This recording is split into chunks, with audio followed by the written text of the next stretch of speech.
We'll call the meeting to order. 6:38. Mark's not here yet. I have every reason to think he's coming.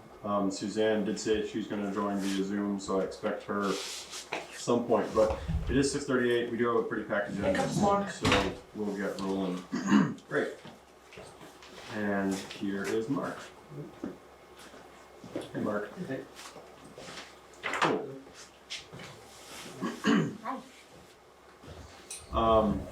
So the order of business, as always, is to review and make any changes to the agenda. Does anybody have any changes to be made to the agenda? Make it shorter. Right. Well, we can keep track. It is a long agenda. Some of this I think we can move through pretty quickly.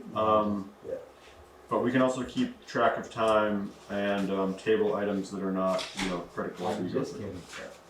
No, trust me, I have the same thought. All right, no changes to be made to the agenda. Moving on to item 2. This is the approval of the March 21st minutes. Is there a motion to approve the minutes of March 21st as written? I'll make the motion. Great. Is there a second? I'll second it. Great.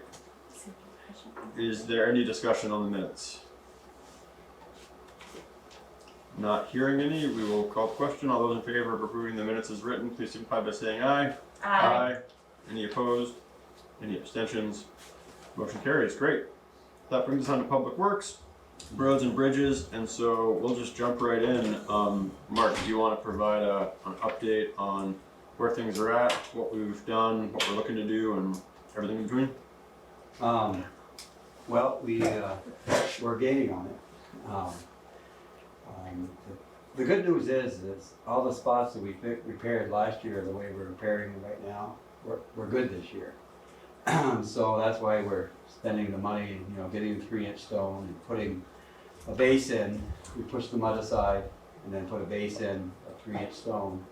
And then well, it's not really mud, it's gravel, but it's just, there's no bottom.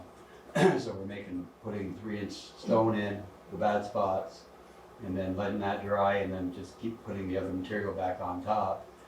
The good news is we won't need to put too much more gravel on top of that after, because that material is still good once it dries out. And then you have your base underneath. So some spots, like this year, when we grade them off, the spots from last year, you have that stone in the bottom, so that we didn't get the buttholes in those areas. Like Mercy Hill was real bad last year. Yep. That was fine, so you got to the top where we didn't have the material, but now we put some material in. And then Black Falls, the hill was fine this year, and then the corner where we had a lot of troubles last year, is fine. It's just up higher, a couple spots past Jesse's house and up in there, but we managed to get some stone up there Friday. We gotta bring some more up at the other end. And then today we worked on Reagan Road and Mercy Hill, so that's all pretty good shape now. Great. And then Saturday we worked on West Hill and brought, I think, 30 loads of stone up there. Wow. So that's in a lot better shape. The problem with the stone is leaches were supposed to have the 3-inch minus stone. I talked to him last fall and said I need a big pile, we need a big pile, and he didn't have the stone we needed, so that's why we're having to haul it out of St. Albans.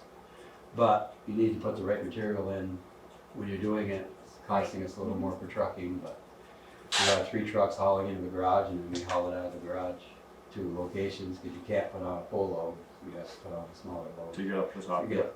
So, yeah. Yeah. But as far as today, finally, we didn't get any snow overnight. Well, we got a little bit, but things finally drying out today, and Billy's actually able to grade the roads too. So great. Things are improving. We just have tomorrow. We're planning on 58, and then Amadon. There's still a real bad spot on Amadon, and then get back to the village to Black Falls. So pretty much the stone should be done in the next couple of days, and then it's just gonna be another grading and putting it out here and here. Okay. We're getting through. Of course, everybody's a real expert right now. But I mean, actually, overall, people have been pretty reasonable this year. Yeah. I think it's been pretty good. Yeah. I try to when people call the garage, I try to call them back, and, time to matter, and Yeah. explain the situation that, yeah, we can't be there right now, but we're working on it. Yeah, anyway, and it's frustrating too for everybody, so Yeah, it is. definitely understandable. Yeah, yeah. Then I brought Jim Coda around last week, and another guy, and hopefully we can get some funding, emergency funding to help us out with this. We're the worst, most damage in the county, Franklin County, but I know there was a lot of damage down south. Okay, So hopefully, I sent him a message today. I didn't hear back. okay, But I'm keeping track of everything, our hours, and materials on each road, and then taking pictures. And so even if this doesn't happen, at least we've got what it's costing us per road to fix everything. So we are gaining that. okay, good.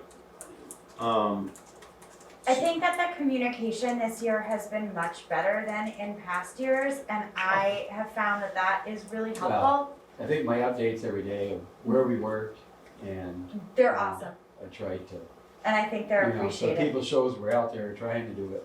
And, well, maybe we aren't getting your road right off, but you have to prioritize where the more traffic is, and, Right. But also, I but agree, also- the fact that you're calling people back, yeah, you're returning phone calls, yeah. so their Yeah. phone calls are not in vain, and Yeah. that's what I've heard. Yeah, when they call the garage, I try to get back to them, Right, and just tell them, maybe they're not, I'm not gonna tell them what they wanna hear sometimes, but that's the way it is, but once you explain it to them, they understand.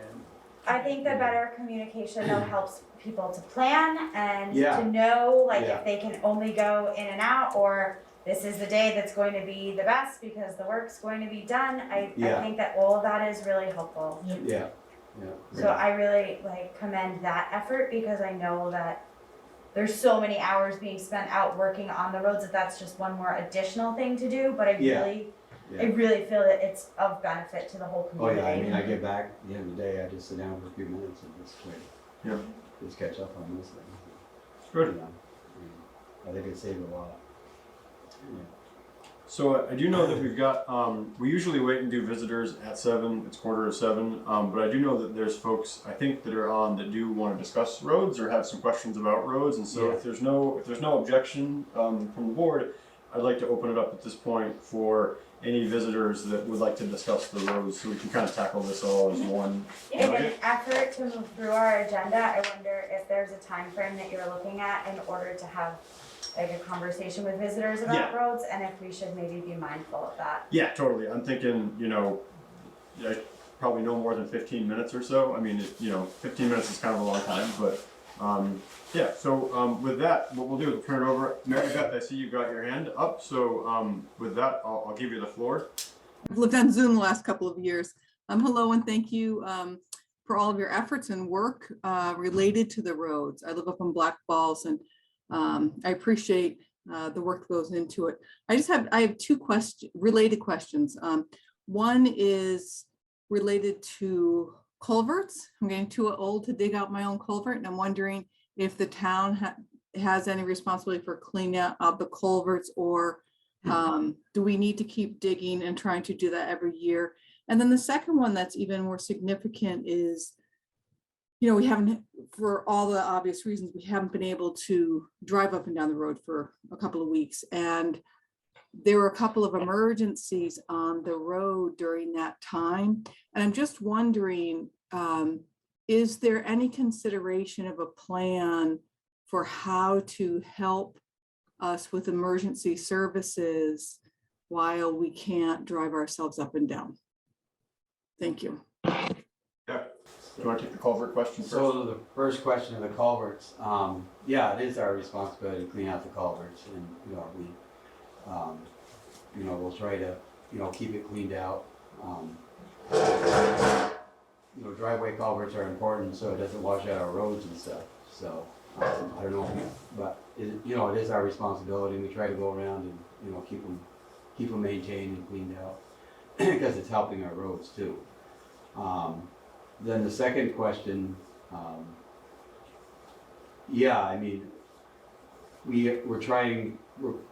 going to bring some more stone up the Black Balls, and hopefully those spots that were real bad, because last year, as you remember, the hill was real bad, and we put a lot of stone in the base of the hill, and then around the corner by Jesse's garage was real bad, and this year those places weren't so bad. So that's why we're trying to start almost from the bottom and try to get that stone up all the way, in all those bad spots, so that hopefully in the future that they won't be so bad. And then we're planning on doing some ditching on the bottom of Black Falls with some grant money, and then trying to open up that hill more, and so the light gets in there better, and making better ditches so the water, can drain out better. So we do have plans to try to improve the Black Falls and get it opened up better. Are we supposed to register if the culverts, like on the on one side of the road, it hasn't been? Do we register if we need help with that? All you do is just call the garage and leave me a message, or send an email to me and just let me Great. know, and then we'll know, know that we need to go take care of it. Okay, thank you so much. Yeah. The emergency question is a tough one because there comes a point where even with like the best intentions and the best work, like you can't get a fire truck up that road, right? You can't get it in, and so like, even as good as we can try to be, there's going to be situations like that, and so there's no. I mean, I wish we had an ambulance on like tracks, right, that we could send up there, but we don't. So there's no like super satisfying answer other than, in past years we have spoken to folks who do have access to all-terrain vehicles and things like that to try to kind of stage or make people aware of how we can get to something or someone should we really need to, or more importantly, how can we evacuate somebody? So the main concern being if there's a medical emergency, how can we get somebody from a house down to the blacktop? We're going to be going back through the emergency operation plan again this year, and potentially thinking about doing some potential drills around it. But one of the things that I think we're going to look at incorporating into that plan is specifics around how to formalize kind of this season and this emergency management that we're talking about, because I don't know. I mean, the worst, knock on wood, the worst thing in our eyes, I think, is a structure fire. Mm-hmm. If you get a chimney fire at the end of a road that you cannot get a fire truck up, I do not have a solution for that. Getting people off a road, I think we're a little bit better equipped for. I think we can probably do a little bit better job formalizing that in terms of, who the call tree is, who's going to go where and what situation, but that's kind of where our attention's been focused.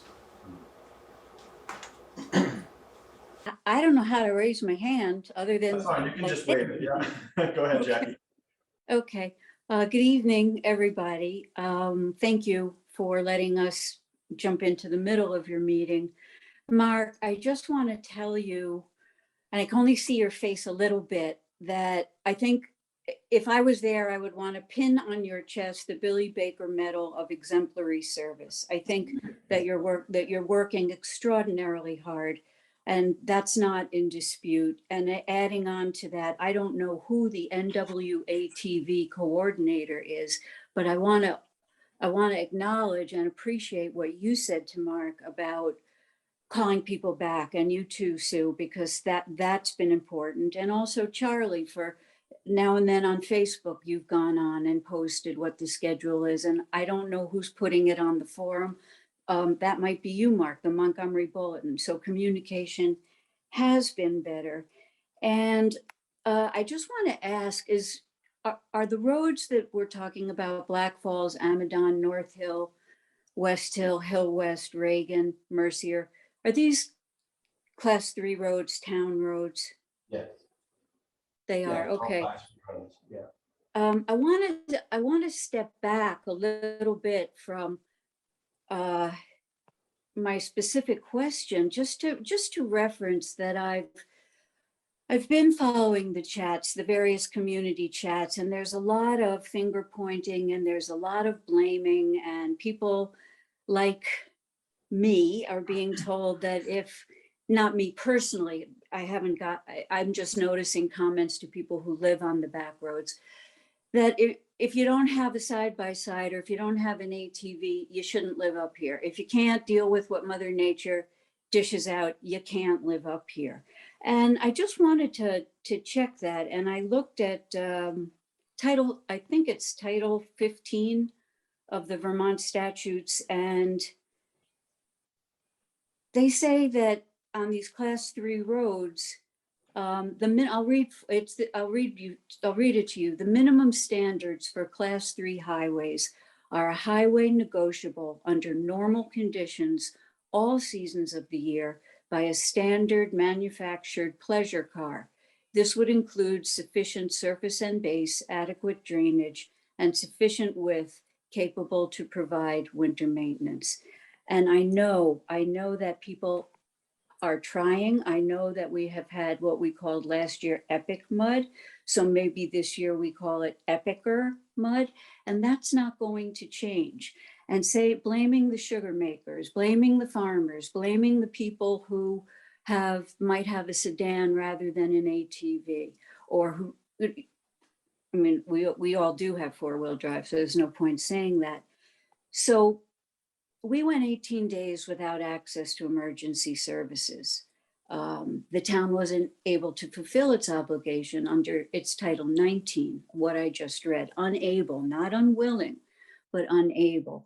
In Mary Beth's question about emergency services, it's going to be addressed. We're trying to take it into account. And I feel that this is a more significant, critical infrastructure issue than wastewater. I don't live in the village or the center. I don't know if people's toilets are backing up, but I do know that people on the back roads were in jeopardy. At least on my road, I know of 2 cases where people with their health and perhaps their lives were in jeopardy for short periods of time. That's critical. That's critical infrastructure. And I'd like the board to consider maybe prior to town meeting, discussions of how we can have that plan in place. And I don't know if that means contracting out winter roads to companies that have equipment, because I was notified that the road was too soft for our equipment. And when I called Mark's predecessor about my driveway culvert after 22 years up here, I was told, oh, we'd have to rent that equipment. So should we? Maybe. And if we don't have that money, maybe we should buy a couple of side-by-sides and make them available to residents of roads when, Mark, you determine that they're not passable. They're not, even, to use Charlie's words, barely passable. We have to have something in place for emergencies. I would ask your indulgence to consider making that a priority and considering roads critical infrastructure. I also am curious how we're going to rebuild and repair Black Falls Road, because Mark, I did hear what you said, but I dispute you saying that parts of the road that were worked on, that first pitch of the hill to where you break out of the woods, is no problem. It is a problem. It is a problem. My car's been parked down at the Jewetts now since March 12th. There's ruts, there's water flowing down the center of them. There's water flowing down the center of the road. I know you came up and you put good stone down where Jesse's sap trucks have been going. But as I wrote to you, Mark, and I wrote to you, Charlie, this has been an ag road forever. There were milk trucks, there are hay trucks, there are sap trucks. It's not a reason not to get the roads to condition. So for the summer, knowing that the winters are going to continue to be warm, knowing that the water is going to continue to seep down, knowing that Leach didn't have the 3-inch stone in the fall, what are we going to do this summer on Black Falls, and next summer on Mercier Road, and next summer on Amadon Road? What are we going to do as a town to make sure that we have the materials we need, and over time have the machinery that we need? I'll end soon. We all know that lots of people want to come to live here. And in order for that to be successful for them and for the town to grow in a congenial, collaborative way, I really, really urge you to consider roads as vital infrastructure. I don't know if you have questions for me or if I just say thank you. So I'll just say thank you. Thanks, Jackie. Thanks. Yeah, no, I think we totally consider roads to be critical infrastructure. So spot on. We're on the same page there. I mean, there is series of work that we're doing around town where we're going in and doing. We're rebuilding sections of roads. So like we did on North Hill last year, Mercy Hill a few years before. So Black Falls is scheduled this year to get that treatment. So there will be more, over and above work than just the annual maintenance on Black Falls this year, reditching, reestablishing some of the base where we need to. So we're trying to do that and rotate around the community as best we can given the budget circumstances, because for those projects we rely heavily on state aid through the Better Back Roads program.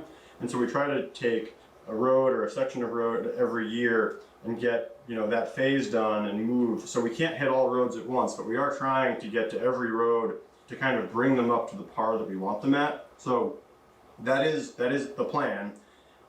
It would be wonderful, Charlie. I know that Black Falls is up for this year, to let the town know, what is the 5-year plan. This summer, Black Falls, and maybe, I don't know if you can just do one road a summer, but let us know so we know what's coming, and let us in on the process, because I've been researching climate change and dirt road maintenance, and the University of Pennsylvania is saying lots of aggregate, lots of that, a foot of that 3-inch stone, and then what's called the French mattress, where that road fabric is put down so that the water doesn't get to do the damage it's doing on the roads.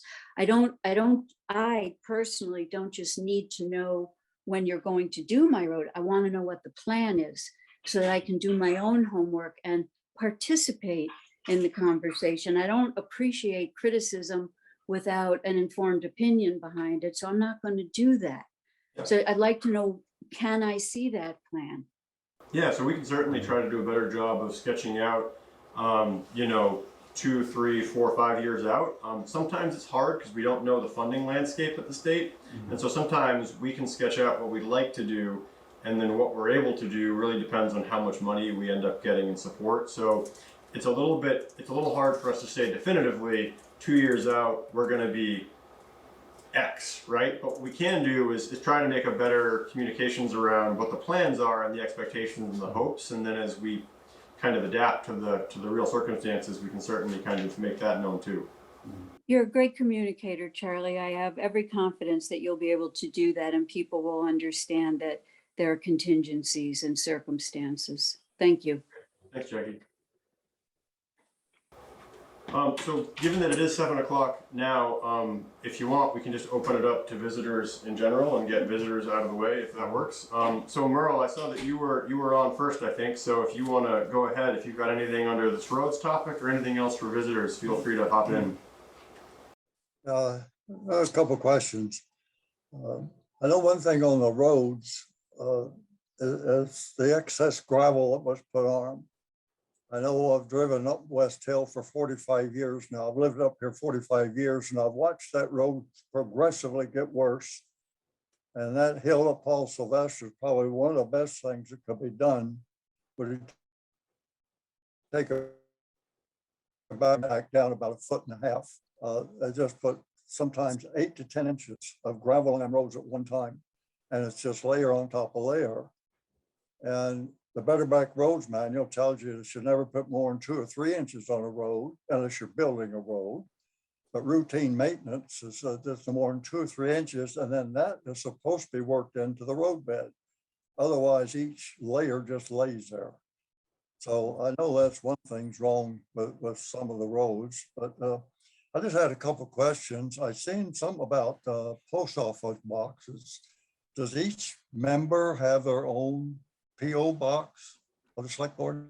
No. So the note in the minutes had to do with mailboxes in the town clerk's office. So if you go in the town clerk's office, there's a rack of boxes for No, we don't have our own. No, we don't have individual P.O. boxes. I didn't really think so, but the way that was written, I didn't understand. Yeah, sorry.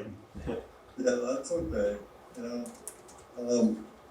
Well, I guess I forgot those. If I think of something, there was one other question I had, but go ahead with somebody else. Okay, if you think of it.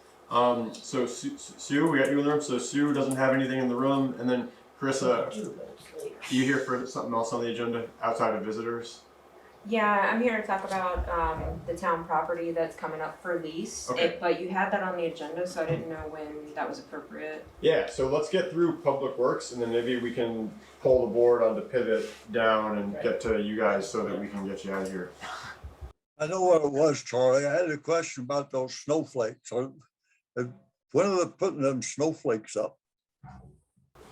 So the board needs to adopt the quote tonight to move the work forward. So tonight's the night that we're going to formalize the expenditure, and then they'll be built over the summer, and they would go up probably First week of December. the first week of December. So you're gonna put snowflakes up instead of wreaths? Yes. So the wreaths are falling apart, and right now the quote to $960. the quote for the wreath or the quote for the snowflakes is about 960. The quote for the wreaths replacement was somewhere north of $44 without lights. it was somewhere And north those. of 2,500 with all the lights combined. So the plan was So to not go with the wreaths, but to replace them with these snowflakes Banner, that we're looking at. snowflake. Banner, snowflake. Okay, thank you. Thanks, Merle. All right, if that brings us through the formal period of visitors, what we'll do is pivot back to Public Works and just get through the rest of this. So any other, we've done road updates, so only kind of project updates that we're talking about right now in the short term are the paving of the public service building lot. So we still have the one quote from Hungerford. Any other quotes come in I'm yet? waiting on a couple more to come in. Okay, okay, so we can I'll just, try to have them ready for the next meeting. okay, great. Then we'll busy. Yeah, that's fine. Okay, great. So we will we'll table the paving quotes.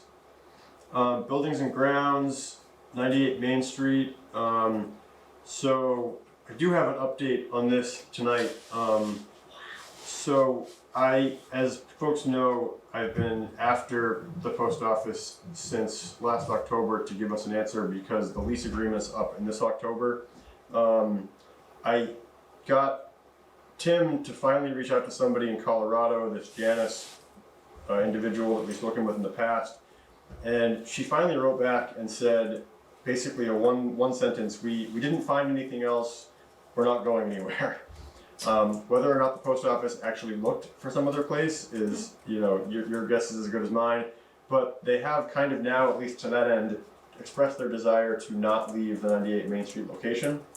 So the next question for them is going to be, okay, do you want to stay just in the section that you're in, or do you want to take over the whole building? And then layered into that is, what do we do about the environmental kind of concerns we've got? So we still need to kind of get them to have a conversation with us, but at least we know formally that they have no plans of leaving that location and moving to another one. So at least that's off the table. So I've also spoken to one of the outfits that offered to buy the building, one of the postal trust groups that buy real estate and lease it back to the post office. I had a good conversation with one individual from the Postal Realty Trust. He's going to get back with some follow-up questions, and I need to get him a listed value of the building. The town has it, but that's another kind of track that we could pursue, is potentially, do we sell the building and then they would lease it back to the post office. There's a third track here. So if folks remember, Daniel Kahn presented a proposal for a co-working space on Main Street out of the MCA basement. MCA is still interested in it, and there's some good things they could do there, but the space really isn't ideal for what they want to do given the size of it. So I met with Dan to ask whether or not the 98 Main Street location could work for that if they were to take over the other half of that building. He's really interested. I'm going to try to set up a walkthrough with him and some of the folks he's working with so they can get in there and look at it, at least from a size space thing. So there's a few different tracks here in terms of like options for the town to consider. at minimum, we know that the Postal Service, the post office's perspective is they're not going anywhere. So we have at least a little bit of positive information flow, if that's what you want to call it. My next plan with them is to nail down whether or not consolidation is off the table or not, and try to work basically backwards by just removing things from the opportunity list. And that might just give us our solution. So that's the update there. I'll try to get more information with Daniel after we do this walkthrough. We also discussed potential places to get funding to renovate the building for that kind of a use. There is a lot of money out there right now for these kind of co-work community spaces. So we might be able to get funding to help if we want to renovate the building to that end. So there is some positive movement happening. Don't know where it's going to go, but so that's the update on the 98 Main Street location. So the PSB Town Office Renovation Committee, the update there was around the cost of a survey. So were folks on the board copied on the email that Liz sent about the need for a survey there? Okay, if not, No. Forward it to my phone. so basically, the next step with the renovation committee is that they want to get the lot surveyed, and this is because the old drawings and the parcel maps don't line up, and there's some boundary lines that look like they're going right across where our leach field is. So the architect we're working with strongly suggested that we get a survey of the property just to establish that what we're looking at is actually formally on the legal property that the town owns. So Harvey Chafee gave us a cost of $5,000 for the survey. Liz and Aaron had reached out to Marika to see if the library might be amicable to splitting the cost of that, given that a big part of the project would be with the library too. I have not heard back from Marika yet on that, and so tonight, if we had that information, I would entertain a discussion and motion about going forward with the survey. Until we have an answer from the library on whether they want to split the cost with us, we can't. I don't want to do that. But that's the update there. Yeah, Sue. Why are you not getting more than one estimate for this? Why are you not going to Bernard and Jarvis? We can totally. And since we're not making a motion on that tonight, we can I certainly. mean, I think you should reach out to them too. Yeah. Because they're the ones, I think, that did the survey for Brent's parents' house. I don't know the name of the fellow, he's an architect. The Red House. Jesse. Oh, Jesse. Yeah. I think they did that one, and all of that land is, Oh, you know, it's It'll join some of this one too. exactly. Yeah. Okay. Yeah. So, but that Bernard and Jarvis in Enosburg. Yep.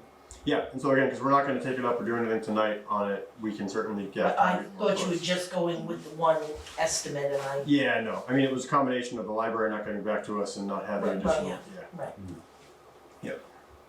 So anyway, that's the update there. Is that the next step there is getting the survey done, and the architect is still working on the revised drawings from the formal meeting, the other meeting they had. So that's where we're at there. Water Commission update. So debt refinancing. So Aaron and I met with someone from the Vermont Bond Bank and talked about the opportunity to refinance our water system debt through the Vermont Bond Bank. Right now it's through USDA Rural Development. So right now we have 3 loans with USDA RD. One is for about $167,000. It's a 3.5% interest rate, 40 years. It's going to mature in 2041. The second one is about $400,000 at a 4.5% interest rate, also matures in 2041. The third one is about $340,000 at a 4.125% interest rate, that matures in 2047. So we've got 3 loans, 2 of which are maturing in 2041, 1 of which in 2047. The interest rates range from 3.5 to 4.5. So the bond bank has given us a tentative payoff schedule. If we rolled it in with them, we'd combine all 3 loans with them at an average interest rate at 3.35%, and they would all have a 2041 payoff date. So the lowest interest rate we have right now is 3.5. The highest is 4.5. This would be a 3.34% interest rate. We'd roll them all into a 2041 payoff. And the math that Aaron has done on this means we'd be looking at a total savings of $145,933. And that's a fixed rate. That's not an adjustable. So it's an averaged interest rate. I don't know how to describe this. It's not fixed, but it's averaged so that the 3.34 is what they've come out with to give us the amortization tables to use. 'Cause we asked her that, and Aaron asked her that, and I asked Aaron that, like, where does this fall? But basically that's the interest rate that they're giving us, a locked-in average over that period. So they are gonna lock in that rate, That average rate over that period. that average Yeah. rate. Okay, so it could go higher. It could go higher or could go lower, but the locked-in Okay. average is 3.34%. But, okay, but it's not like, that rate is not locked in for like maybe 3 years or 5 years? No. Yeah, So Aaron it's and a I, daily, okay. Aaron and I Yep, made just- sure that they do it in a slightly different way than like a bank saying it's a locked-in, just an average. I understand, yep. But yeah, that's one of our questions too. So, so this looks at taking all three of our loans, rolling them together, refinancing through the bond bank, bringing our interest rate down to 3.34% with a 2041 payoff date for everything. So we pay them all off about No-brainer. 6 years earlier. So Yeah. the payment Like a per year would no-brainer. still be about the same. No, our payments per year would go down slightly, Oh, okay. And you would be safe, you know. and we'd be saving money in the long run. Yeah. Oh, okay. Yep. Yeah. Okay. Yeah, that's a no-brainer. Yeah. Makes sense. So that's the scenario. So the motion would be to refinance the 3 USDA RD loans through the Vermont Bond Bank. USDA was fine, you know, doing that. Yeah. Oh, okay. Yep. Okay. So the motion would be to refinance all 3 of our USDA RD loans for the water system through the Vermont Bond Bank at the average interest rate of 3.4% with a payoff in 2041. I'll make that motion. Or probably somebody else should. I'll make that motion. And I'll second. Great. Just me. Great. We have a motion made and seconded, made by Emily, seconded by Leanne. Is there any other discussion on the motion? Not hearing any discussion, we'll vote. All those in favor of the motion, please signify by saying aye or raising your hand. Aye. Aye. Aye. Great. Any abstentions? Or any, sorry, brain fart. Any no's? Any Well, you opposition? need to What's the word? I'll abstain. Oopsie. Okay, so what word am I looking for? All in favor? Any opposed? Any Yes. opposed? No opposition? Any abstain? Any abstentions? I'll abstain. 1 abstention. Sorry, it's been a long Monday. All right, great. So the motion carries. We'll give Aaron the green light to refinance, and yeah, so we're looking at saving a little shy of $150,000 on the water debt. That's Awesome. Yeah. Not no-brainer. bad. That is great. So the right-of-way purchase. So this is under the TAP grant. This is the grant we're doing for the Longley Bridge Road project. So part of that was to get the right-of-way agreement from Aid and Jade. The formal process for all of this gives them the opportunity to ask for compensation for the value of the right-of-way. We went through the process to determine valuation. It came out to be, I think, around $1,200. The cost of which can be baked into the grant agreement, so it's not like it's coming out of the general fund. We have our match component for this grant, which we already planned for, but it's not like this is a separate thing. But what we do need to do is to formally, as a board, authorize the expenditure for the purchase of the right of way. So I don't. Give me 1 second and just let me see if I can get the exact amount of the.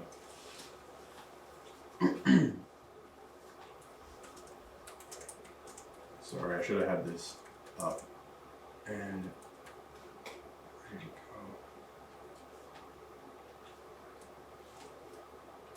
1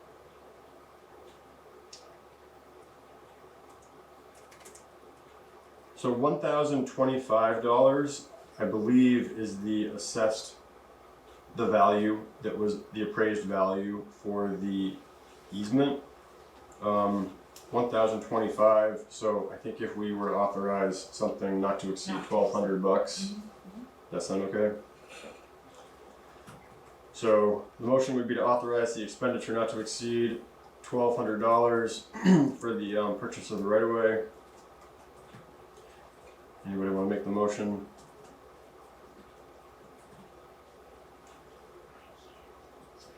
Yeah, you should abstain from this. I understand. I would happily make the motion not to exceed $1,200 for the purchase of the right of way. Great, thank you. Is there a second? I'll second. Okay, seconded by Mark. Great. Is there any discussion on the motion? Hearing no discussion, we'll vote. All those in favor, please signify by saying aye or raising your hand. Aye. Aye.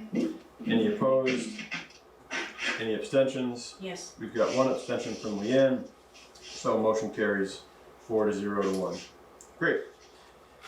Next item up here is driveway permits. We don't have any driveway permits tonight, No. so we can just pass over that. And the last item under Public Works here is having to do with contract negotiations. So I don't expect to finalize anything tonight, but we do want to start this conversation with the board around the contract negotiations specific to Public Works Department. And so if there's no objection, what I might do is put a pin in this and revisit it at the end of the meeting, since discussions around contract negotiations are typically conducted in executive session. Does that work for everybody? Yep. Yeah. Great. So that brings us through Public Works, and we have already done visitors. So at this point, we're into old business, and what I might ask the board, if it's the board's pleasure, to jump to the old business item E, which is the Main Street Snowflake quote, which I think Sue is here for. No, I'm the environmental officer. Oh, okay. Well, let's do this anyway, since we're already there. Okay, good. If there's no objection. Okay, good. This one's easy, because we already did it once. Okay. Had to undo it. So I would move to adopt Sue Wilson's proposal for the wooden snowflakes for the light poles to replace the wreaths at an expenditure not to exceed $1,000 in cost. Is there a second? I'll second the motion. Great, second by Emily. Is there any discussion? Hearing none, we'll vote. All those in favor, please signify by saying aye or raising your hand. Aye. Aye. Any opposed? Any abstentions? Great, motion carries 5-0. So jumping to what Sue is here for. So Sue is here for the health officer issue regarding the Route 58 property, correct? Right, you Yeah. all got a copy of the letter that I received. Yeah. Yep. And everybody seen the letter? So I'm actually here, I just need guidance. My thought is, the first thing that I should do is, because I act on your behalf. So my thought is, the first thing I should do is write a letter to Mr. Minash. I have the address in Connecticut where he's living, and give him 45 days to get rid of the trash and the bags of human feces and all of that. But the vehicles and the boats and all of that, that's gonna have to be done through zoning. That's for Ellen, so I gave Ellen a copy of the letter. So I thought, well, if she sent the letter also giving him 45 days, I mean, I think 45 days is more than enough time. Yeah, it gets it done before winter. Well, and then, and I also spoke to Anita and the unpaid taxes, so I don't know whether it's gonna go for tax sale or not, but she's looking at it. But on the I'm just looking for guidance on with how you want me to go about this. If we issue a health order, which we could, it's attorney's fees. it's a bigger Mm. mess. I thought, send the letter, see if that works. You know, be strict in the letter, Yeah. saying, this is what has to be done in 45 days. Send it certified too. Oh, I have to send it US Yeah. mail and certified mail. I Yeah, have to send it both. yeah, But then I also would like to get Ellen involved for the zoning portion of it. Mhm. I mean, it's strictly in violation of zoning. Yeah, So I guess I'm just, I guess I'm just looking for guidance from you because. yeah. So the letter from the health officer perspective would not be a formal health order. It would basically No, be a, Just be a letter Yeah. stating that- we've received yeah, a complaint. Yeah. Before issuing, and I would say that, before issuing yeah, a health order, Yeah. order, we'd like to give you 45 days to remedy the situation. yeah, because then if you tag team it with a zoning letter, Exactly.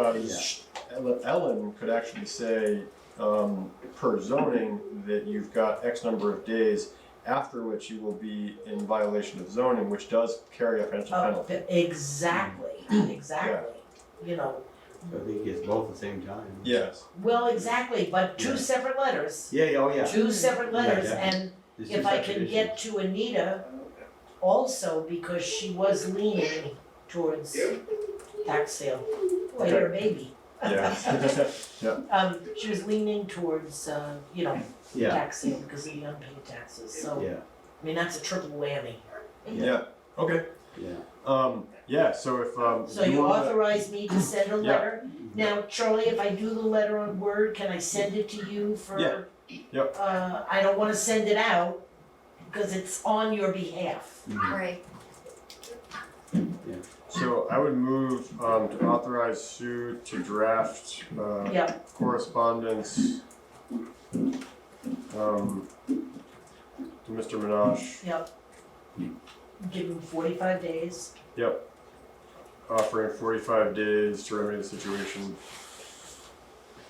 Coordinated with Ellen Fox. Ellen Fox and Anita.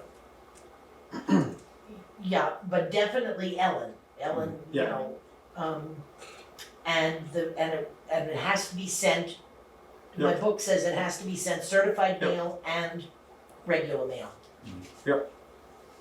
Yeah, so the motion is to authorize Sue to draft the correspondence from Mr. Minaj to that effect, offering 45 days to remedy the situation, coordinating with Ellen and Anita, sent by certified mail. Right, and I'll send it to you, Charlie, you can add or delete or change. Great. Is there a second? I'll second it. Great. Is there any further discussion? All right, hearing none, we'll vote. All those in favor, please signify by saying aye or raising your hand. Aye. Aye. Any opposed? Any abstentions? Great, motion carries. Thanks, Sue. Okay. Anything else tonight for us? Okay, great. So if the board is okay with it, I would propose moving to item 6C, which is the town land lease expiration. So just by way of kind of reminder, the lease is up May 5th of 2022.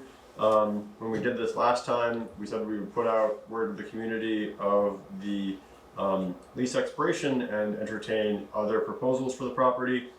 I don't expect us to make a formal move on this evening, potentially even the next meeting. We have 2 more meetings after this before the lease expires, basically. So, but it is on the agenda tonight as a point of discussion, and I believe Chris is here to offer a proposal on the land.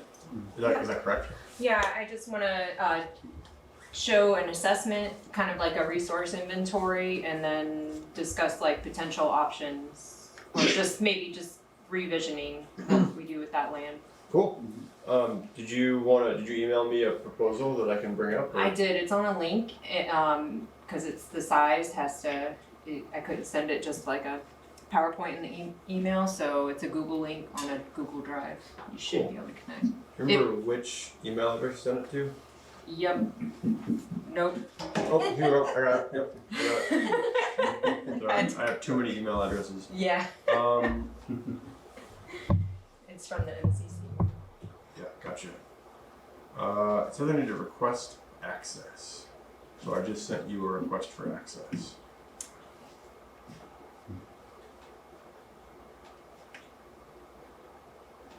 Or maybe I need to log in under my other. Let me see if I was logging in the wrong. No worries. Let me try to send it one more time to try to start. Oh, here we go. Yep, gotcha. Let you in? Yep. Good. Cool. So I will go to slideshow to view, and let me just. Whoops. Sorry. I'm gonna screen share this so that the folks at home can see it. And then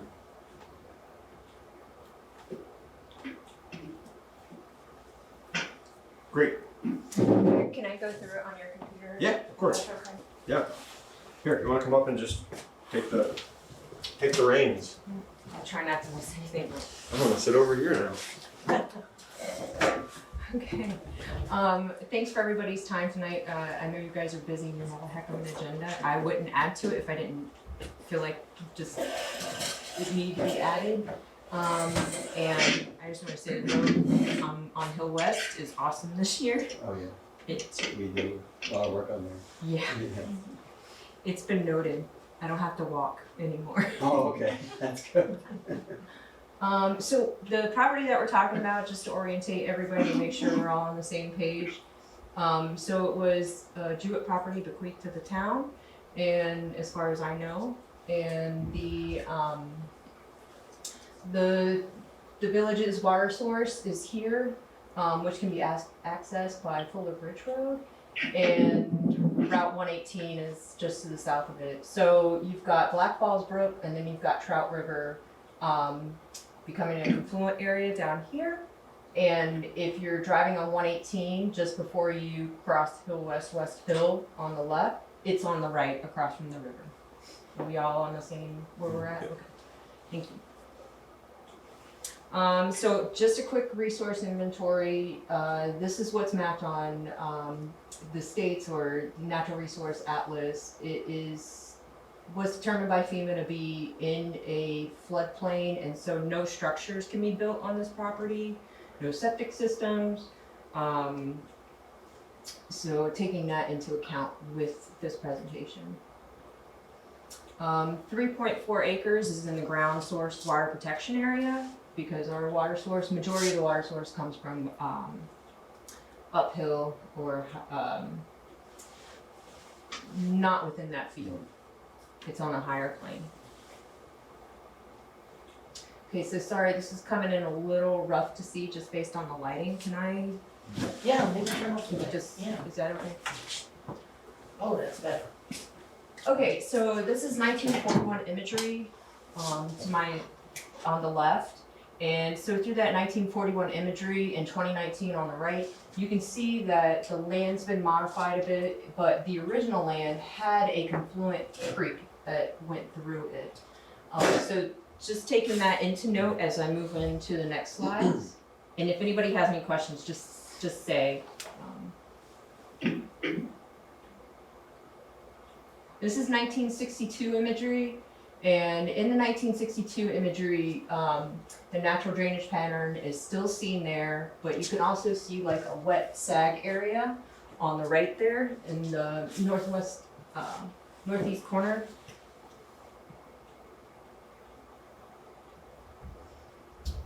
So that, if we go back one, you can see it's kind of wet in that 1962 imagery on the northern extent.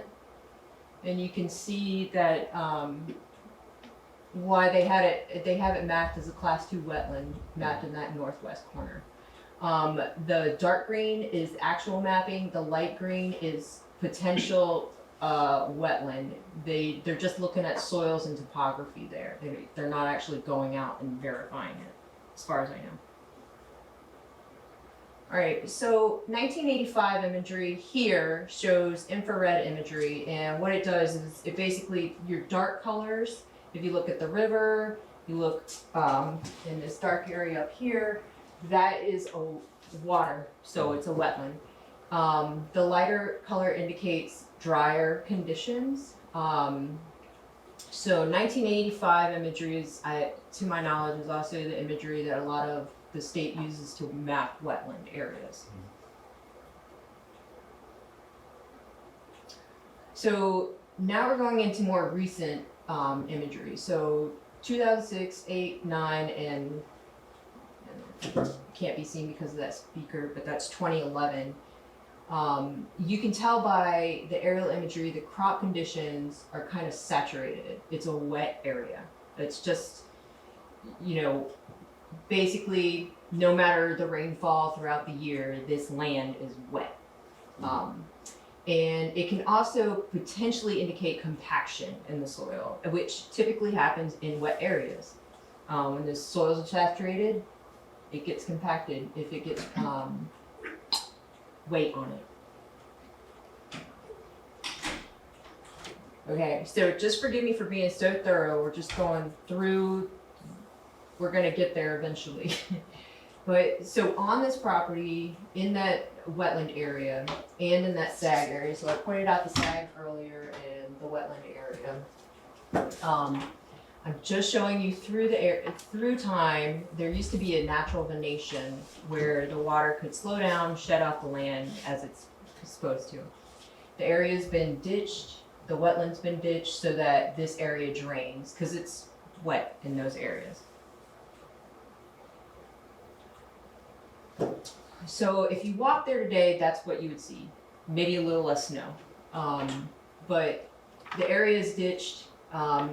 On the corner there, you see Japanese knotweed from the spoils from the ditching. So it's a mounded earth. You can tell it's been excavated, mounded, and that disturbance. Can't say that's exactly why the knotweed's there, but it helped it thrive. Yeah. And so knotweed's on the left. The native plants that were observed in the wetland area are willow, alder, sumac, elderberry, red osier, dogwood, and elm. So there's native seed there still. There's good, beautiful native plants still there. So also what you'll see is, as part of that area that is mapped wetland, there is a grass buffer there and it's been driven through. And so what you'll see is these tire pondings, and that is compaction, and it's also, in a wetland sense, if that's an area that's supposed to be mitigated any disturbance, it's not good for invertebrates, amphibians, and birds nesting, basically during the time frame that the growing season and when they're present.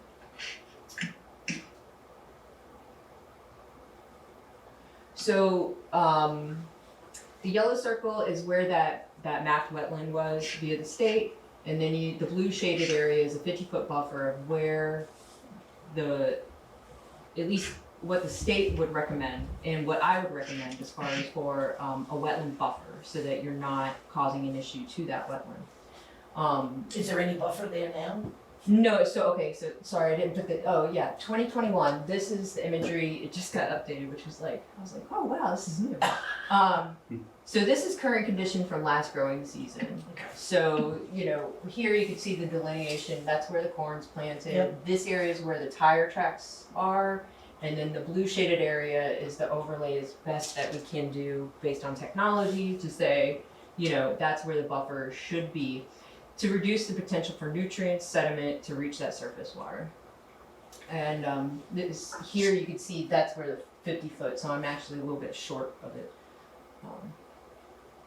The polygon didn't line up. So this is looking at the wetland a couple days ago. So what happens in the spring? We go through the freeze thaw action, and what the soils do is they basically let loose if nothing's holding them. So these soils are kind of letting loose. We're still thawing out, and we're not really getting rain yet, so they'll let loose a little bit more. And so what this is a picture of me standing about 15 foot back. You can see that the soil is moving, and then you can see where it's entering the surface water. No, see, yeah, oh. And then this is another picture of the field itself. And on this field, like this, you can see that the sediment is like kind of soupy.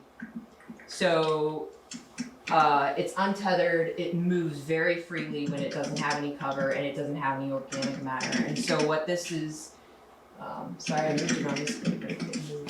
Somebody type in that one. Is that Suzanne? Okay. Oh, thank you. No, I just typed it. Thanks, John.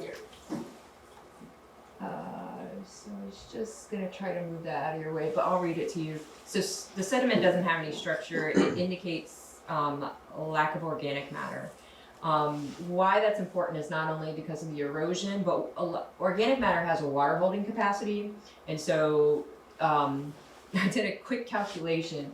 You know, basically if 1% organic matter holds 20,000 gallons of water per acre, we're looking at just 300,000 gallons of water that we're not holding onto the land as it comes. It's going straight to the river system. We're a floodable town. It affects things downstream from this point. Cover crop, so cover crop was out there. It covered about 30% of the residue. 30% for spring conditions in Vermont doesn't hold the soil. You know, we'd be looking at 50%, if not 90, which is like a more of a no-till system that has all that residue. Or other things we'll get to. So sheet and rill erosion, that's important because that's hard to calculate, but that was all over the field. I could see the soil was moving back and forth.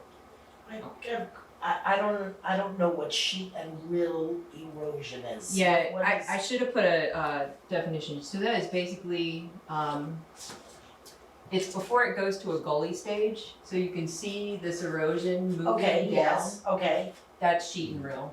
It's moving like Oh. a sheet and creates these little rills over the landscape. Oh, okay. Good? Yes, Sorry. Yeah. thank you. Okay, so two ephemeral gullies. So sheet and rill, ephemeral, classic. Classic is like something you can't retail and fix. You have to like bring out the bigger equipment. So there were two ephemeral gullies noted. One in the sag area because the water kind of hits here and then it's got nowhere to go, so it concentrates here. And then another one over here, which was going into the wetland area. There is a ditch here, so in the picture here you can see the ditch, and it's a concentrated ephemeral flow. And I didn't have a yardstick or anything with me, but approximately using 8 foot, which was on the light side, by gully, by average width of 1 foot by about 12 inches. And so you can calculate it to be approximately 1,360 pounds of sediment runoff per year. That sounds like a lot. Cornfields lose sediment, all fields lose sediment, but it's not quite sustainable over a long period of time. So this land's been in corn at least 20 years, and it's seen sediment run off. And I could tell by the ditch that it had been plugged before from that sediment. I thought there was supposed to be a rotation of corn. Every so many years you had to rotate it out. It's definitely a practice that you'd want to adhere to because of that organic matter loss. And so if you're not rotating it, you lose the organic matter because corn pulls a lot of carbon out of the soil. And if it's not being replenished in some way, it depletes the carbon out of the soil, and so you lose your organic matter. Mark, do you know, And your nitrogen. anecdotally, do you know how many years it's been in corn now? Ever since, how many years? Well, at least 10. I mean, Hershey's have had it at least a couple of years. This is the second 5-year lease, so it's got to be. Yeah, 10. It's about 10 years. Yeah, Well, this is the second 10-year lease? No. no, No, 5 no. year. Yeah. Okay. So that's yeah. what I mean. It's 10 been- years. It's been in corn Okay. 10 years. 10 years. Okay. Yeah, So based More on rotation. aerial, yeah. I don't know how long Hershey's had it, but whoever had it before, I think it was corn. No, As well. no, it wasn't. It wasn't? No, Okay. no. What was it used for, Mark? Yeah. I'm trying to remember. It was just grass And hay, I've hated a couple times. You've hated, right, Yeah. exactly, it But we wasn't never corn, went, we right, never went way in that corner. no, exactly, We left that corner and then we'd hay the other end. Right. Yeah, Yeah. okay, No, it was grass, but it's been corn 10 years. Okay, Yeah, thank you. yeah, I know that for a fact. Thank you, Mark. Okay, so, So kind of makes sense why they have to clean the ditch out every year. yeah, The sediment's going in the ditch. yeah. yeah, So, I mean, given flood events too, you know, they well, yeah, cause some havoc, but yeah. yeah, the water backs up. Yep. So these are just like, I'm offering like different visions. This is not to have to be like what we do, but just a couple things that could potentially be done. Charlie, how do I move that? Try clicking and dragging it, maybe. Because on the screen it's not there. Is it on? It's on the other computer. on this computer, Yeah. Oh, it's on. this Charlie, one. it's on this one. Oh, that one. Oh, yeah. Too many computers. Sorry. No, it's cool.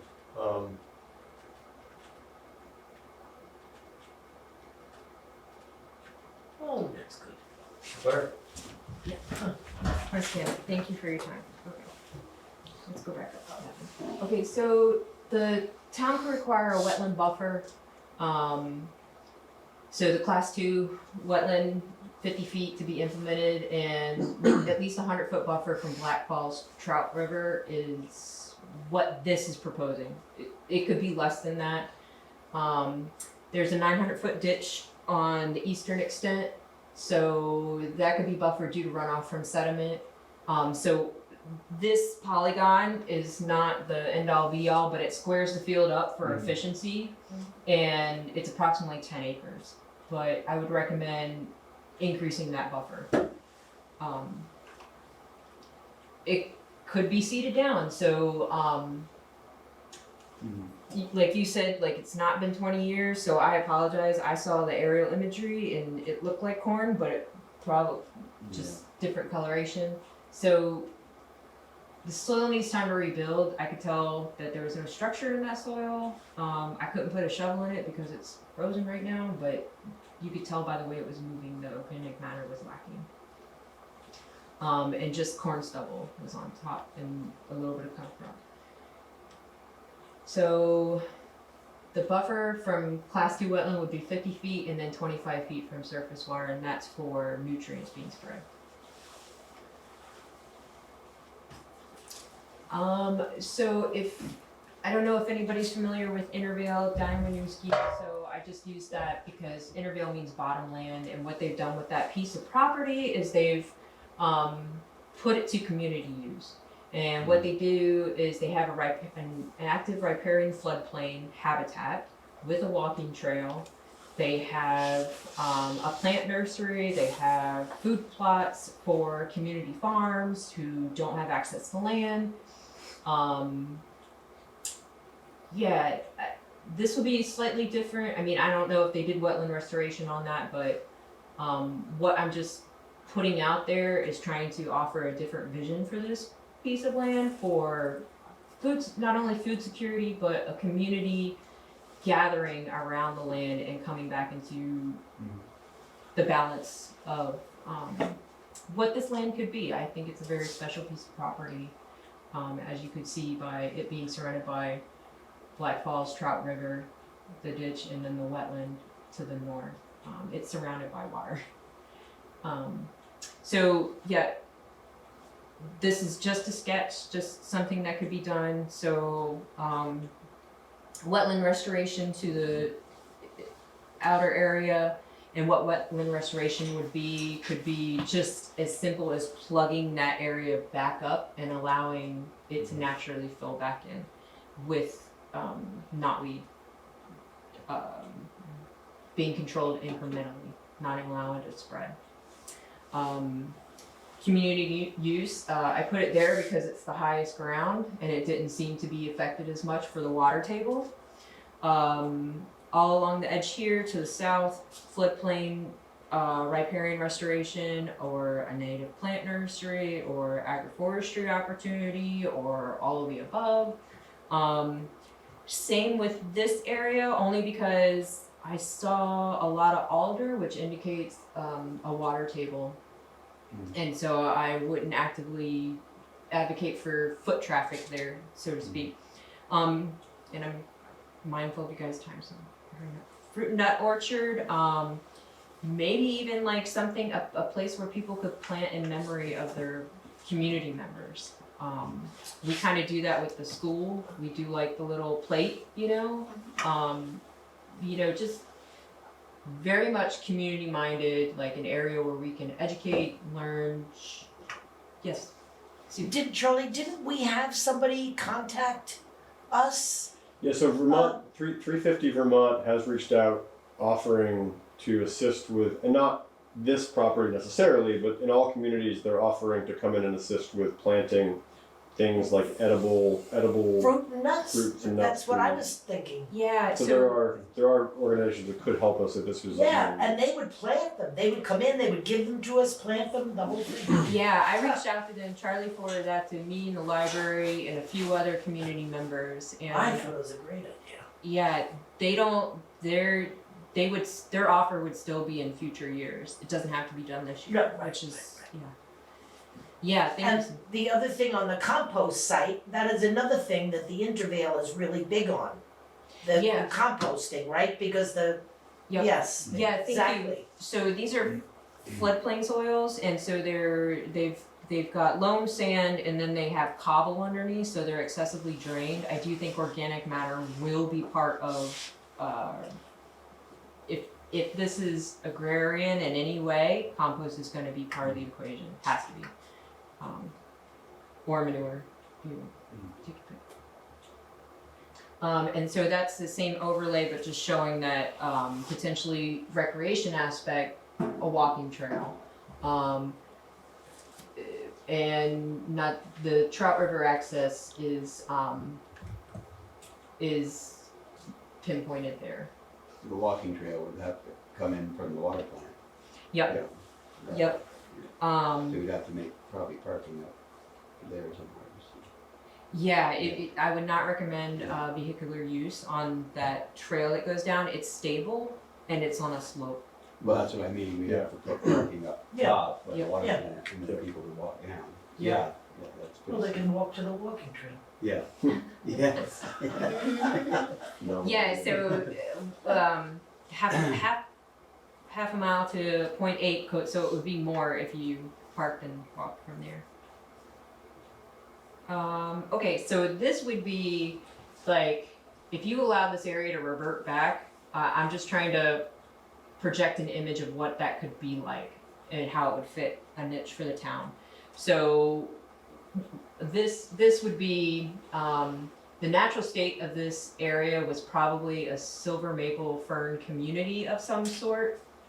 And so that's just kind of, if you vision like 30 plus years into the future, this is what it would look like, and with a trail, whatever configuration may be, and then like allow the wetland to grow back in with a little viewing platform. They have those on some of the areas that they've recuperated these wetlands, and so that would be a nice bird watch habitat area. Yeah, I mean, this just throwing things out there, and okay, so I made notes on this and it didn't show up, but I'll verbally talk about it. So we've done some restoration with Chaz salmon down here, and this used to be cornfield, but now it's growing back in. And if you driven by and noticed, there's a sugar shack here, and then you see all these woody stems. That's natural revegetation. That's nature saying, I want to thrive, and now that I can, I will. And then you've got the recreation park here, and then you've got also Chaz Salmon's property that's been allowed to do the same thing, to grow back. And so this potentially could be a connected riparian corridor, and Chaz Salmon has said that he would allow folks to walk on his property. So I had a sketched in trail, you're the river, you know, but it does go down, you know, as far as like height, depth of the water. The other thing that I had sketched in here is if every time that we've had a flood event on a high flow event, the river in its dynamic has cut across here. It scours out this whole area. So what the river is telling you is that this is my next route, okay? So if the river goes this way, and we're talking about downline, next generation type thing, the river cuts through here, this will be an old oxbow, and that will be a wonderful addition to that wetland area. And so just thinking about long-term, because with these river systems, it can be long-term or it could be the next flood event, but just throwing that out there for your consideration. Okay, and then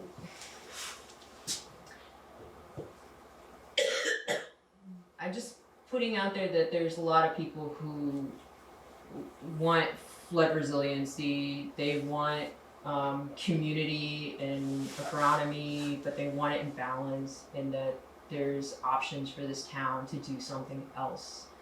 And yeah, I will thank you for your time.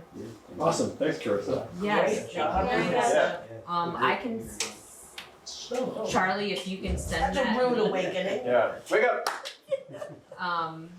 Maybe share the link, I can share that link with the board members and you guys can view it on your Totally. own if you'd like. And I should have, just by way of introduction for folks joining us by Zoom or the recording later, for folks that don't know Carissa, so Carissa is the chair of the Conservation Commission, but also has many, many years of experience working on issues like this in her professional life through the Natural Resource Conservation District. So when it comes to looking at fields and assessing runoff and soils, I mean, she's professional, so. Just want to put that out there in the background. Yes. Yeah. Charlie, what do we crazy get? hobby to have, right? Yeah, What hey, do we get financially now from Hercules and Lease? the lease agreement right now is about $1,260 a year, Well, $1,260 a year. that's all we get? Which for a cornfield, I mean that's an okay rate. I mean, I'm sure. a lease rate for a field. But I mean, we're not gonna, we would, if you chose to do Yeah. this, So we're not losing tens of thousands of no, dollars. we're not losing Right. Boku bucks. Right. But I think Chris has given us a This is really like a good. no-brainer. Chris has given us a really great kind of starting point in terms of kind of what's currently going Yes. on with the field and the soils, and then some different alternatives we can think about. My question, is it part of Hercules lease, if we got out of lease, they'd reseed the field down?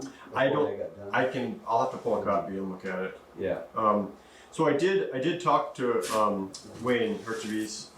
We played phone tag for a bit, but I did get him on the phone today. They are interested in continuing with the lease. I told him don't worry about coming tonight, and he can't anyway because he's boiling. But I might invite him to come either to our next meeting or that final one, if they are interested, just to kind of speak with the board, answer any questions. How many acres is that? 15 was what I measured corn wise. But, so that's what they would lose in corn, right? They do corn there, Yes. yeah, Mark? yeah. But they have all of 118. Well, They bought it. yeah. So anyway, we open the opportunity up for Wayne to come speak with us, and if anybody else reaches out with interest, we can give them the opportunity to at our next meeting if they like. But I think this is great, place Yeah. setting, letting the board think about what's Yeah. happening, and some alternatives that we can chew on. So it's a good kind of thing just to kind of keep rattling around the head as we move forward. So thanks, Carissa. That was great. Thank you. Thank you. Well, thanks for everything you guys do. So with that, what I'd like to do is hop up back to old business, the appointments. See if we can tick through some of this stuff pretty quickly. And then we'll do a check-in in maybe 10 or 15, just to see where we're at with the board. So old business municipal appointments, there's 2 here that we're looking at. The first one is for the library board, so we added that 3-year term. We did not appoint someone to it. So that is the appointment we are making tonight. I have spoken with the library board and they have put forth an individual, so, bless you, thank you. Thank you. Sue, sometime I gotta talk to you about another property. Oh, That's- So, That's up to you. again, the library board has put forth an individual that they're interested in. Thanks, Carissa. Thank you. That individual is Jennifer Worth. So I would nominate Jennifer Worth to the 3-year library trustee board expiring 2024. Are there any other nominations? Hearing no other nominations, we'll close nominations. All those in favor of Jennifer Worth serving the 3-year term on the library trustee board expiring 2024, please signify by saying aye or raising your hand. Aye. Aye. Any opposed? Any abstentions? Great, motion carries. Next up is animal control officer. So we have gone through a series of dog officers in the past 5 years, none of which we've been able to keep for more than a year or so at a time. I think Keith was our longest running one. Tracy Ovitt, who is Scott Ovitt's wife, Scott works on our road crew, is currently the animal control officer for Richford and Enosburg. The way that she has it arranged with both of those communities is that she has a $250 a month stipend, which she receives for that position. What we've done in the past is we've offered the animal control officer a $15 per hour rate, estimating at about 8 to 10 hours a month. So that works out to be about $150 a month, is kind of what we're thinking. At $250 a month, that'd be about $4,000 annually. We don't have that baked into the budget for 23 as far as that goes. So Tracy's interested. We should get back with her with an answer or an offer. For some context here, I'm going to screen share for a second just so folks can see this math. But right now, if you look down here, this is what our current fee structure looks like. So right now, the current fee structure for dogs that are fixed, it's $9 for licensing, it's $13 if they're intact, meaning they got all their bells and whistles. If they're late, you can see the fees below it. So one option we might have is that if we proposed a slight increase in the fee structure and said it was $10 for fixed dogs and $15 for intact dogs, kind of raising the 9 and the 13. Do you know what that brings in? Yeah, so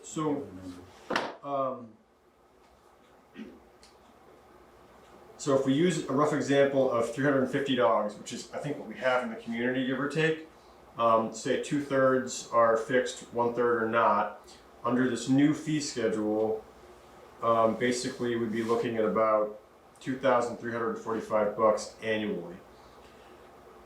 So if we look to bump the fees up, like a buck or two, we stand to potentially make enough money so that we can hit this, we can get closer to this $250 a month position. So $2,300, it's not $4,000 annually, but it's helping to fund the position.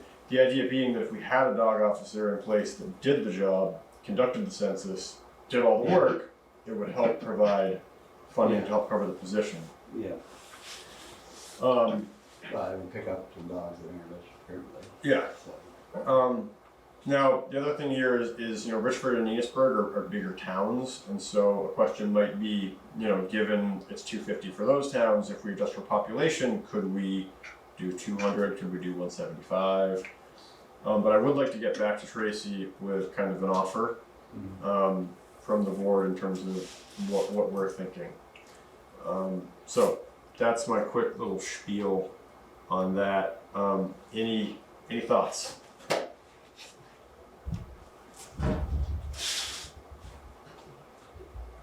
Well, that sounds fair, I think, to look at it that way. I think that the fees have been relatively the same for quite a while.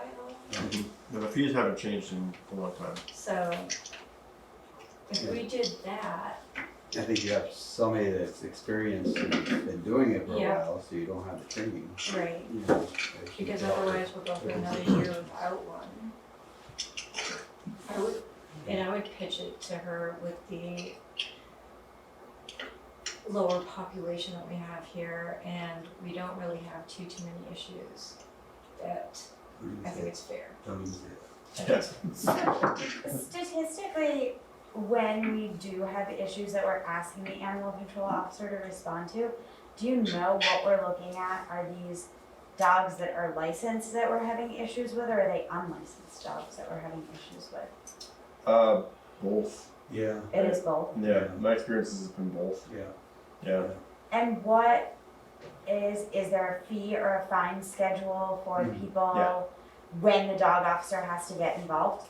Yeah. So And what does that bring in? I don't have the ordinance pulled up, but there's a fee structure. The first offense is like $15. Second offense I think goes to like 30 or 50, and the third offense is we can take your dog. We do have an open case right now with our friends down the street who have their fun little flags out. They were sent a fine of $15. I don't believe they've paid it yet. I have not followed up with them. I haven't had a chance to. We don't have a dog officer to pursue it. So it's few and far between that we have issues, but we do have them. And when they do arise, it often, unfortunately, falls on Sue as health officer to deal with it if it involves a potential bite incident. If it's something like this where it's more just, things not being copacetic between neighbors and the dog is, the crux of it, it falls to us to deal with. I would rather see that our fees, like our fines go up for like issues that we're having in order to discourage that, then the fees go up for people that are doing the right thing by registering their dogs. So I wonder if we could potentially look at a different fee or fine structure for that. And I mean, I realize that you're saying that there's not a lot of that happening, so we're not bringing a lot of revenue in with that. But, I mean, maybe if we had a dog officer, we have a lot of dogs that run, and people are constantly, and so, I mean, no, not yours. But there are people that constantly have some of the same animals that they're like, what do I do with this stuff? Who do I call? Like, that might discourage the owners from allowing that behavior to continue if it is something that's being allowed as opposed to accidentally it happens. Yeah, and I do believe the ordinance might have language around dogs at large. So again, if there's somebody who can handle the enforcement mechanism, that would be something that we could bring the dog officer into. If we had one. Well, the other thing is, if you had somebody that was following up on unlicensed animals too, then that brings in more. Well, and I which is a also lot of wonder those. about the late fees and things like that supplementing as opposed to right off the bat, we're gonna charge everybody more. Yeah. Like, Well, the rates haven't gone up. right, Yeah. and if it's $1, it's $1, but I think that we should look at those other Yeah, aspects as well, because sometimes it feels like, I think people feel like I'm doing the right thing, now I'm gonna get you. and now I'm gonna get charged more for doing the right thing versus Yeah. my neighbors don't, Yeah, these people don't bother register their dogs, my neighbors' dogs aren't registered, whatever, like, so I don't wanna encourage that. I think a nominal increase is fine. Well, why don't we do this? Why don't we bring this back to the board and I'll prep the current fine structure so that we have that for us. And we can address the current fee structure for licensing and the rate structure for the fines so that we can take any kind of amendments to the ordinance all at once. So I'll prep that and we can bring that to the board at a subsequent meeting. To the question of Tracy, and if we go back to her with an offer or a proposal, is there a consensus around what we might go back with in terms of a monthly stipend? Again, she's asking me $250 or Richford, Enosburg, do you want to take the population of each community and come up with a prorate factor and go back with that number, essentially adjusted by population? Do you want to just say 200, 175, see what she says? I mean, what's the... Yeah, I would just go with the 200. On average, do you Yeah. think it's how many hours a month? I asked Liz and Aaron to run a look back, and it's been so all over the place that we don't have an average. And it's hard because Linda Kluber. Yeah, Linda did a bunch of the work, so Right. we really don't have We a don't working average. Yeah, yeah.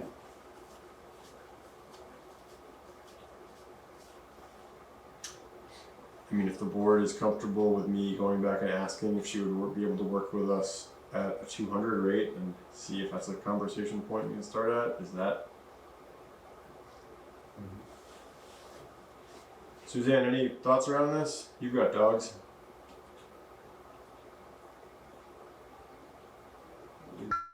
Yeah, I sure do.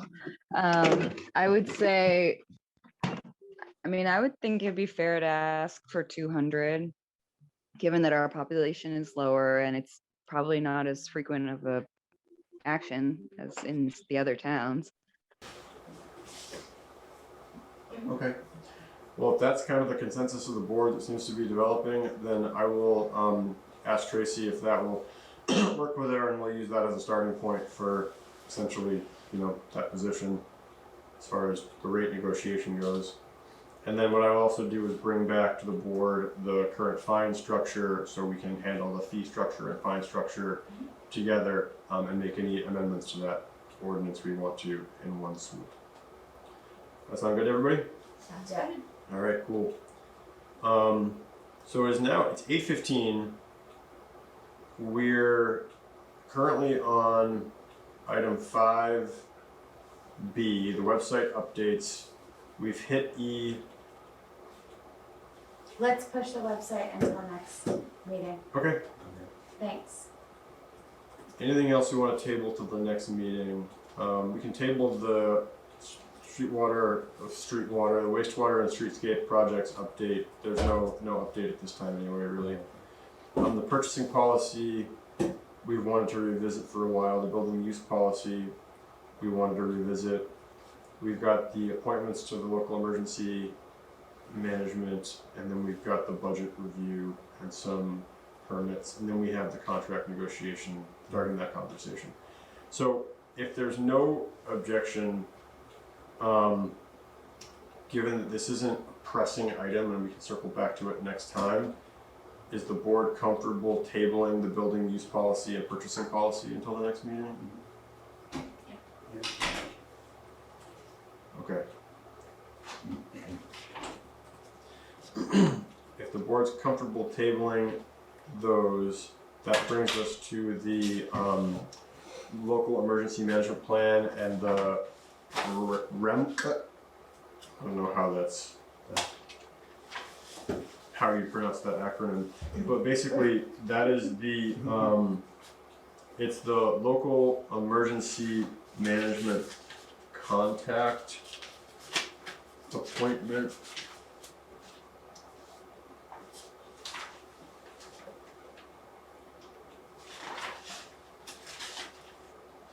There we go, sorry. Knew it was here somewhere. Regional Emergency Management Committee. That's what REMC stands for. So this is a committee that regional planning is looking to put together to help with kind of the regional aspect of planning. We would still have our local emergency operations plan with our local director. We just need to make the appointment to the committee itself. And so this would be the well, ideally the director of emergency management or their designee, but we need to make the formal appointment to that committee. So right now, Greg Lucas is our director of emergency management and Brent Godin is the deputy director of emergency management. So the appointment form here, the town of Montgomery appoints the following emergency management director or designee, an emergency services representative to represent the town on the Franklin County Regional Emergency Management Committee for a 1-year term. Yeah, but did Sean, in Sean's email, did he say Greg resigned?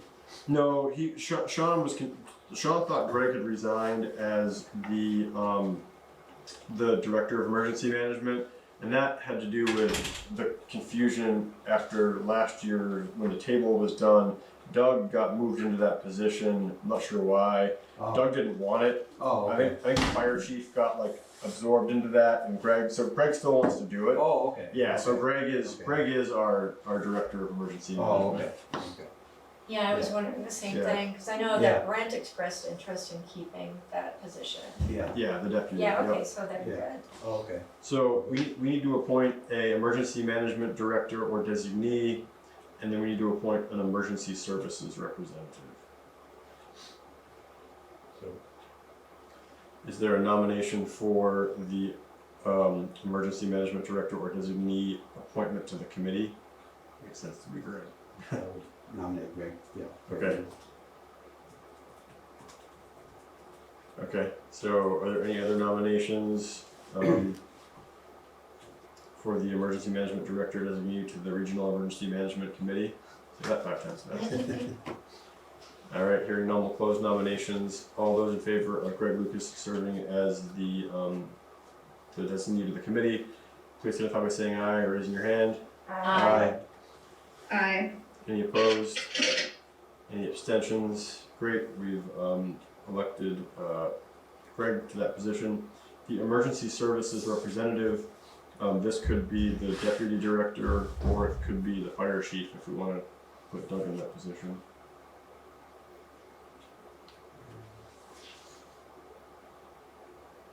Well, is the deputy Brent? Brent's the deputy, yeah. So do you want to Yeah. put Brent up for the emergency services representative? I would nominate, I would nominate Brent. Okay. So Leanne nominates Brent for the EMS rep. Are there any other nominations? Hearing no other nominations, we'll close nominations. All those in favor of Brent Godin serving as the emergency services representative to the regional emergency management committee. Please signify by saying aye or raising your hand. Aye. Aye. Any opposed? Any abstentions? Great. I will get this to Greg. So the next steps here are we need to get the crew together to go over the local emergency operations plan and sign off on that stuff. So that's something we can do. Yeah, outside of this meeting, we can get that together. Great. Third quarter budget review. If we want to take a quick look at this. So She emailed this out to. yeah, so Suzanne, you should have this in your inbox. So we're just going to do a quick look at the budget status review. So the revenue side of the ledger, if you look at that table at the bottom, basically we're about $85,000 short on revenue coming into this final quarter of the calendar year. If you go down the line, there's some of that attributed to property tax delinquencies, but if you look at line 5, state-owned land, that hasn't come in yet.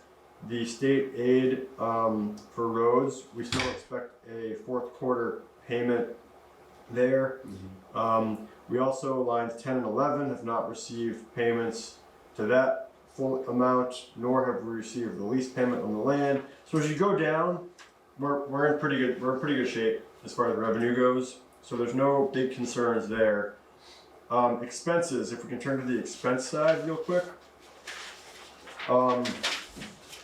Line 40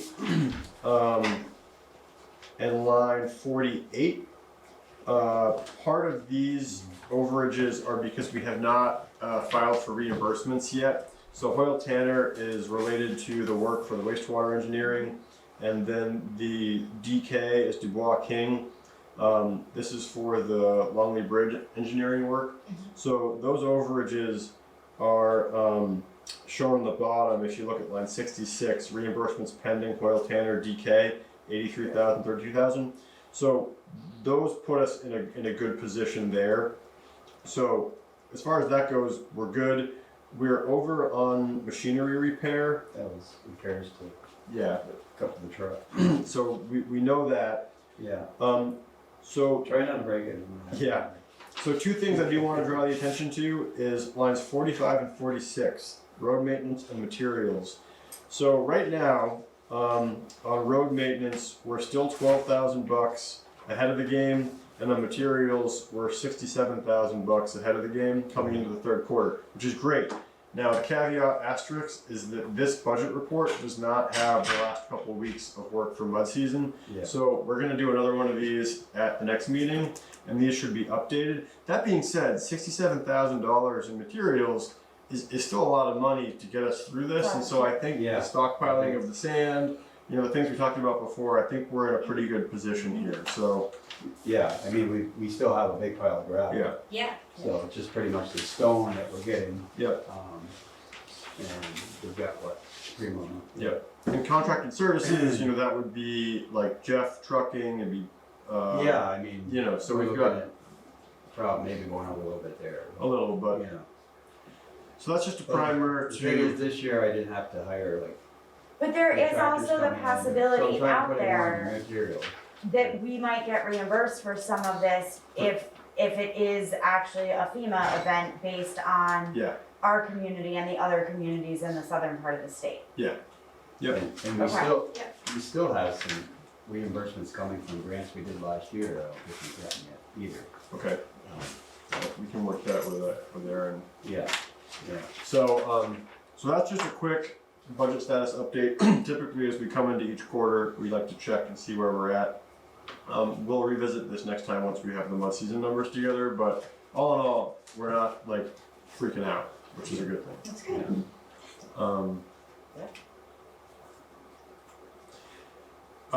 So that leaves us with the overweight truck permits and liquor licenses, and then the performance review contract negotiations discussion. So we can handle them in whatever order you want to. We're going to have to go into executive session and then come out of executive session to end the meeting. So unfortunately, we can't disconnect and send everybody home yet. Do you want to? Get the overweight truck permits and all that stuff then. Okay, cool. If you want to do the truck permits first, you can do that. Yeah.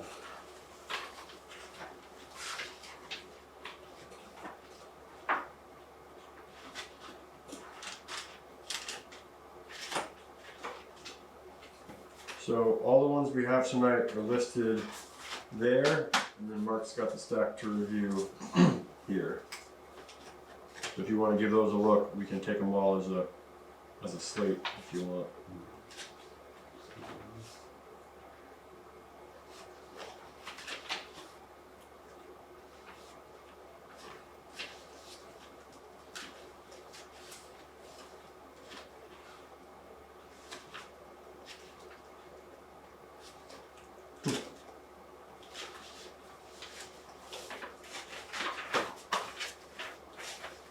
So I'll make a motion to approve the overweight truck permits for SD Ireland, Camp Precast Concrete, Wind River Environmental LLC, Endless Tracks LLC, Amerigas, Kings Hill Trucking and Excavation.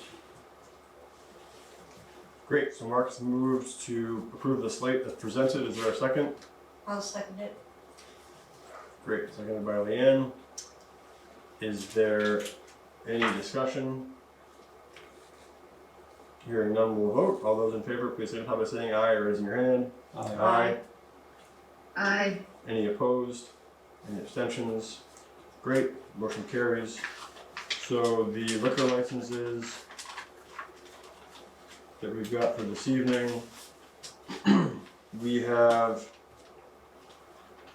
Jolly Associates with a second class liquor license. We have Bernie's with a first class, a third class,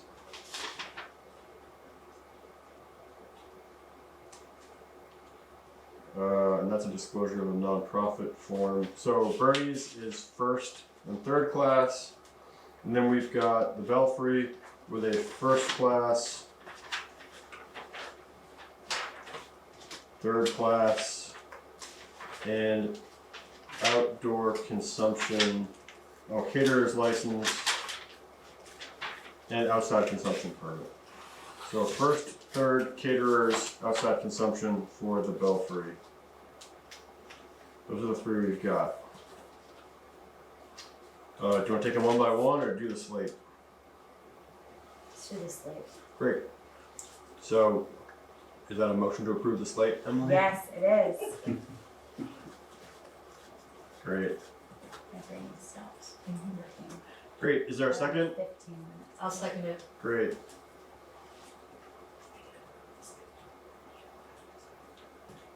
Great.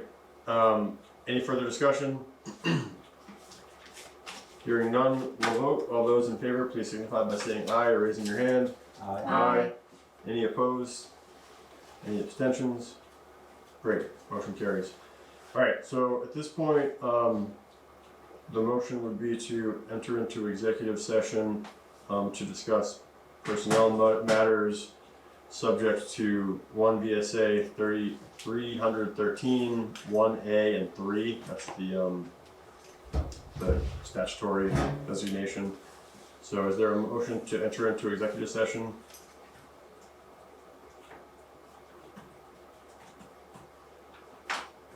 I'll make that motion. Great. Is there a second? I'll second that. Great. Any further discussion? Hearing none, we'll vote. All those in favor, please signify by saying aye or raising your hand. Aye. Any opposed? Any abstentions? Great. So we are now in executive session. We started recording again. The next action would be to exit executive session. Is there a motion to exit? I'll make the motion to exit executive session. Great. Is there a second? I'll second it. Any discussion? Hearing no discussion, we'll vote. All those in favor of exiting executive session, please signify by saying aye or raising your hand. Aye. Any opposed? Any abstentions? Great. So we're back. Oh, sorry, I wrote that in the last one. So we're out of executive session, having had the discussion, et cetera, et cetera, et cetera.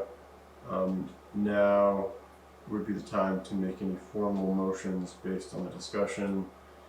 I would move that the board extend the raise offered to Scott Ovitt, currently scheduled for FY23 to be effective April 1st, so fourth quarter of 2022's fiscal year. If that makes sense.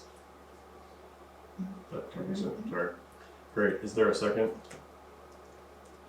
I'll second it. Great.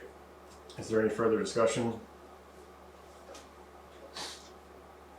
Hearing none, we will vote. All those in favor, please signify by saying aye or raising your hand. Aye.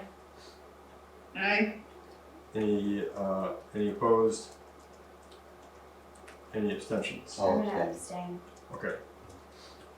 3-0-2, the motion carries. So if Scott comes in tomorrow in your position of Public Works Director, you can let him know that the board made that decision last night Oh, okay. or tonight. So Yeah. you can let him know tomorrow that the board agreed to extend the pay raise subject to his, Okay. yeah, basically taking effect now, Okay. and see what he says. Yeah. All right, is there a motion to adjourn? I'll make a motion to adjourn. Great. Is there a second? I'll second the motion. Is there any discussion? Hearing none, we will vote. All those in favor, please signify by saying aye. Aye. Any opposed? Any abstentions? Great. We adjourn the meeting at 8:53 p.m. Thanks for hanging in there, everybody. Yeah.